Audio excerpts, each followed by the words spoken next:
Hi there, my name is Eddie Perez, and this class is going to be on the water fire extinguisher. This is a stainless steel container which uses water, and it's pressurized. This is only a Class A fire extinguisher, which is used for Class A materials, wood, paper, and cloth. These are not used for electricity. So if there's a toaster on fire or your computer's on fire, then you can't use it for electricity. You can only use it for Class A materials, wood, paper, and cloth. Okay, and these things here are 2.5 gallons of water. They weigh 28 pounds and 4 ounces when it's full. They need to be inspected monthly. The nozzle needs to be inspected to make sure it's unobstructed, and that the little arrow here is on the green area, and that means that it's charged. The pin has to be in here so it can be secure and not discharged accidentally. Like so, this one's not secured, so it shouldn't be like that. There we go. When you use this, you can remember it by using pass. Pull the pin, aim, squeeze, and sweep. When you use this hose here, take it off the holder, you put it down on a flat base so it won't fall over. You take the hose and you squeeze it, and then you shoot it at the bottom or the base of the fire so you can put out the fire. You have a question? How big of a fire can you use it on? That's a good question. How big of a fire? Can I use this on a house fire? Yes or no? No. No, I can't. No, sir. A house fire would be extremely big, and this will not handle a house fire. A trash can on fire is probably a pretty good size fire. That probably would be the limit. A car fire maybe, but it probably won't do the job. This is only for small fires, Class A, wood, paper, or cloth. When you use this, some people choose to put their finger on top of here so they can make a spray, but maybe it's not safe. How far away from the fire are you safe to use the extinguisher? How far away from the fire? That's a good question.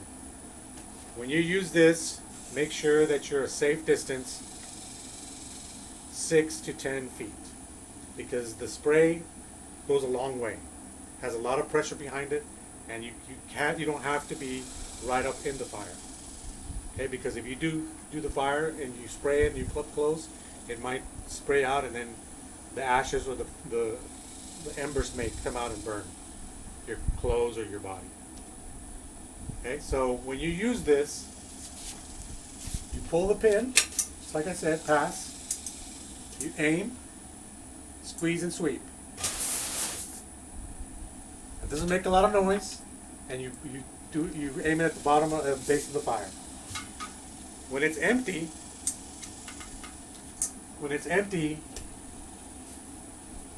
you get rid of all the excess pressure that's inside. You take a wrench and you unscrew this top here. Okay. There's a big tube. There's a tube in here that goes to the bottom. You take this out. You pull out the entire draw-up tube. That's what you call a draw-up tube. And there's a little sleeve in here that's about this tall inside this middle piece right here. You take that out, and then you fill it up with water about up to right here where you can see it.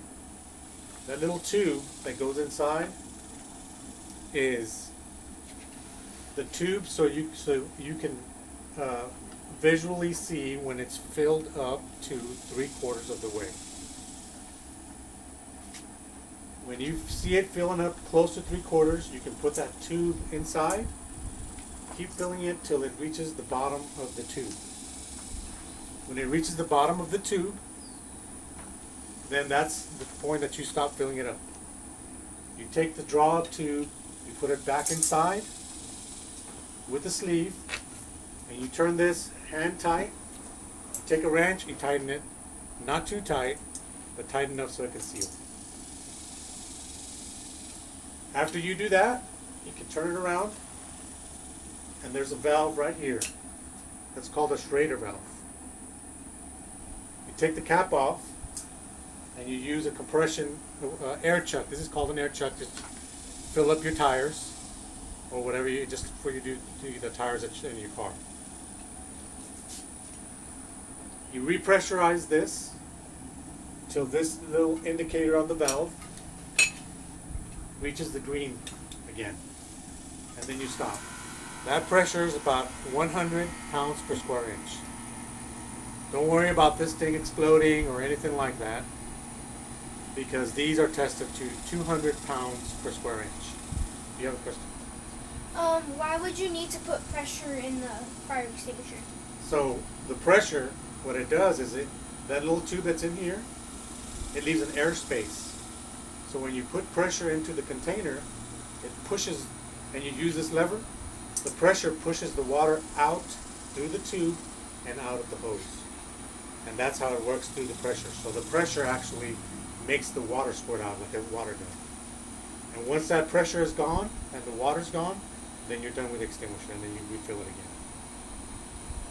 Once you repressurize it to 100 pounds again, then you check it, make sure there's no leaks or anything like that. Make sure the green arrow is there. You put the hose back where it was, the pin back to the lever so it won't accidentally be triggered, and then you're ready to go. Has anybody used an extinguisher here before? You used an extinguisher before? Yes. What did you use it on?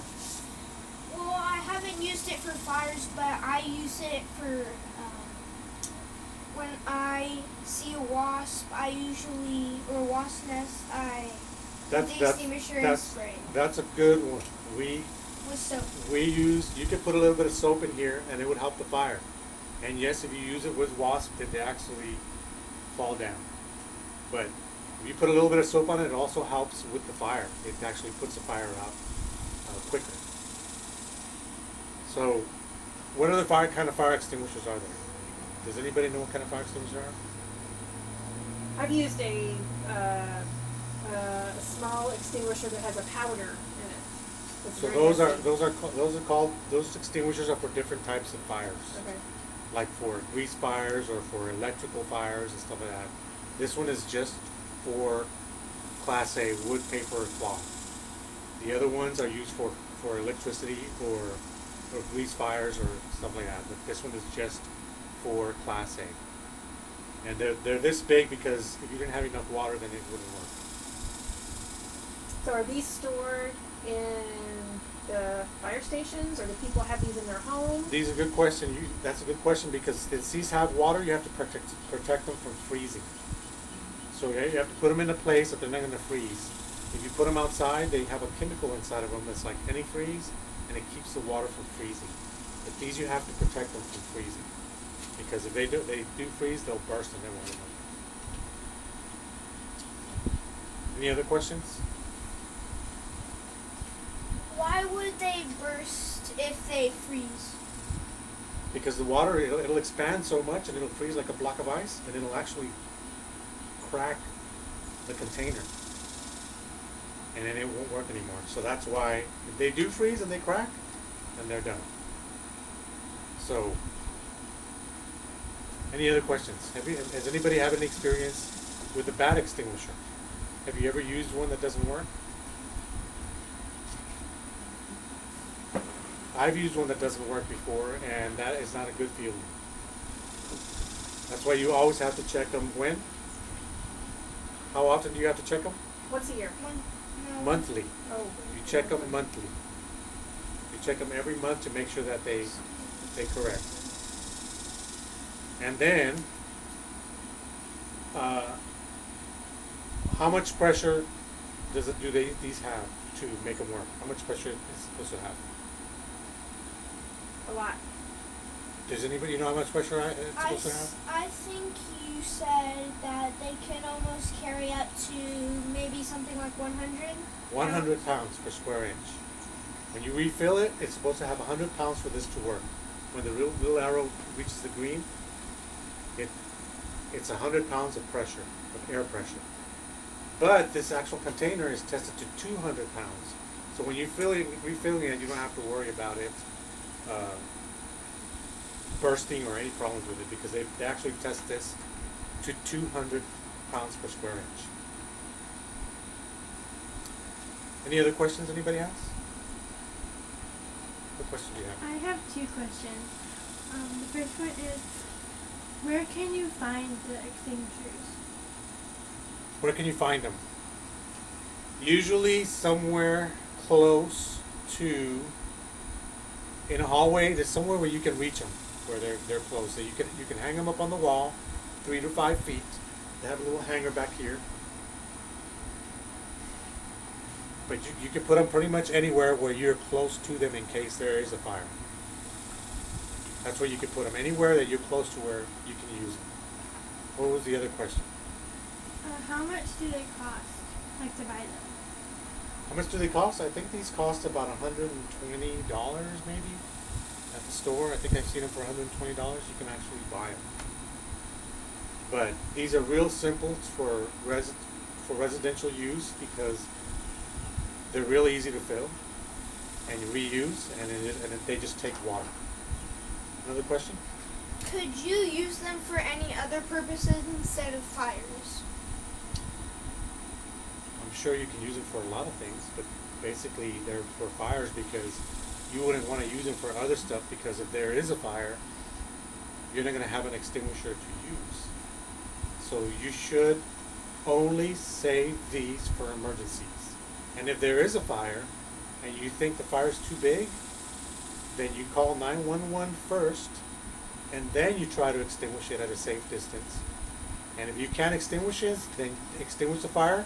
Then you leave and you call for help, close the door behind you, and get everybody out of the building if you need to. What do you do if you have a fire and you go to use it and either the pin doesn't come out or the water doesn't come out? How do you handle that? If you get an extinguisher that doesn't work when you need it, then you should just drop it and leave. If you're in a room, close the door behind you, and don't worry about figuring out what the problem is. Just leave and call 911, or have somebody call 911.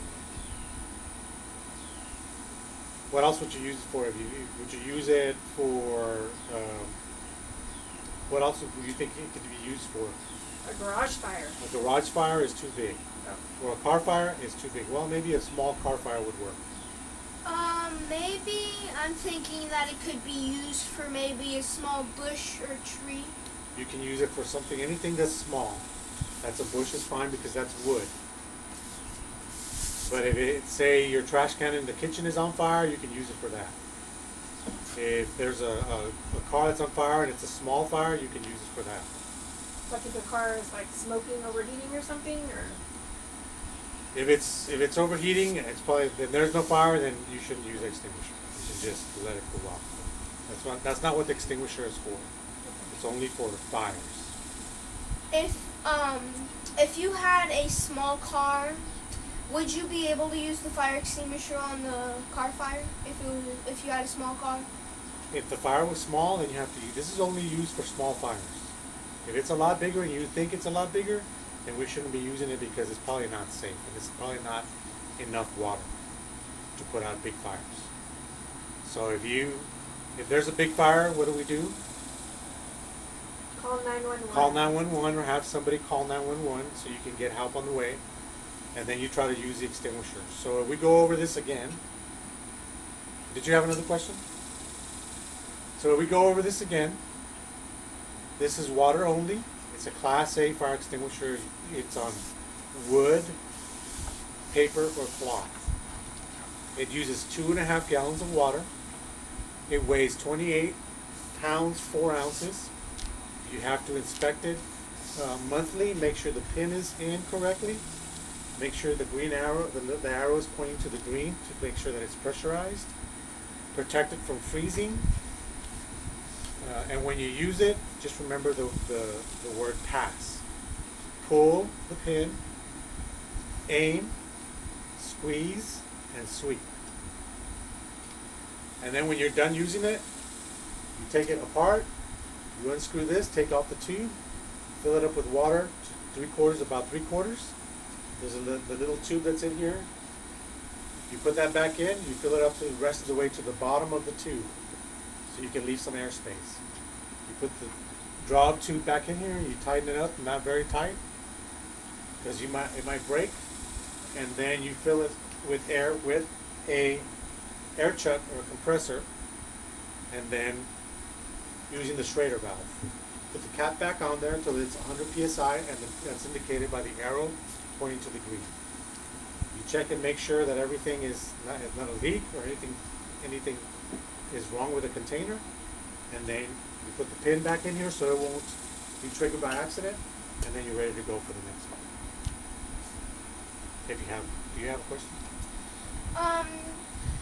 What happens if you're using the extinguisher and you're not paying attention to the pressure indicator and it bursts?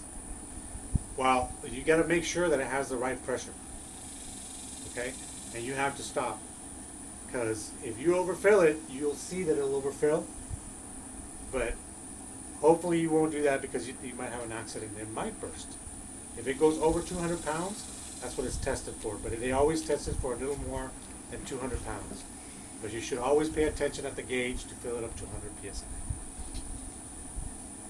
Which is why you should check it monthly. That's why, because you have to inspect it monthly. All right. Thank you.